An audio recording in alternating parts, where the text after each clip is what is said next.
Go. မင်္ဂလာပါခင်ဗျာ မင်္ဂလာပါရှင် ကျွန်တော်ကတော့ science ရာပိုးသူရန်ဖြစ်ပါတယ် ။တကယ်ကျွန်မကတော့စီရီယယ်မီသမီးစန်းနေလာဝင်ဖြစ်ပါတယ်။ဆိုတော့ပြည်သူများကိုကမ်ပိန်းတစ်ခုနဲ့မိတ်ဆက်ပေးပါရစေရှင် ဟုတ်ကမ်ပိန်းကတော့အညာဒေသမှာရှိတဲ့ Rocket Fighter ပြည်သူ့ကာကွယ်ရေးတပ်မတော်ကနေပြုလုပ်နေတဲ့ Fighter တို့ရဲ့အောင်ပွဲဆိုတဲ့ကမ်ပိန်းဖြစ်ပါတယ် ။ဟုတ်ကဲ့ဒီကမ်ပိန်းကတော့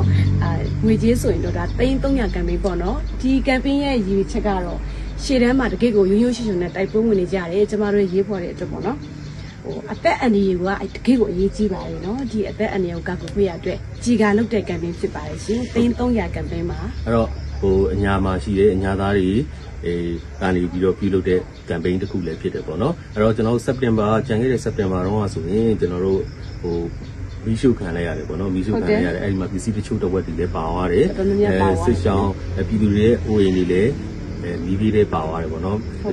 ဒီမတရားမီးရှို့တဲ့တွေကိုပါသွားတယ်ပေါ့နော်ကျွန်တော်တို့ရဲ့ရဲဘော်တွေပစ္စည်းတွေလည်းပါသွားတယ်အဲ့တော့ရေးပေါ်ဒါကျွန်တော်တို့ထားပြီးတော့ပြုလုပ်ရတဲ့ကမ်ပိန်းလေးဖြစ်တယ်ကမ်ပိန်းရဲ့ကာလကတော့10ရက်10လ2025နေပြီးတော့10ရက်17လ2025ဖြစ်ပါတယ်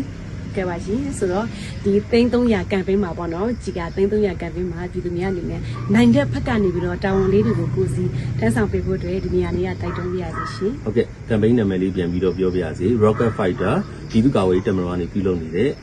Fighter တို့ရဲ့အောင်ပွဲဆိုတဲ့ကမ်ပိန်း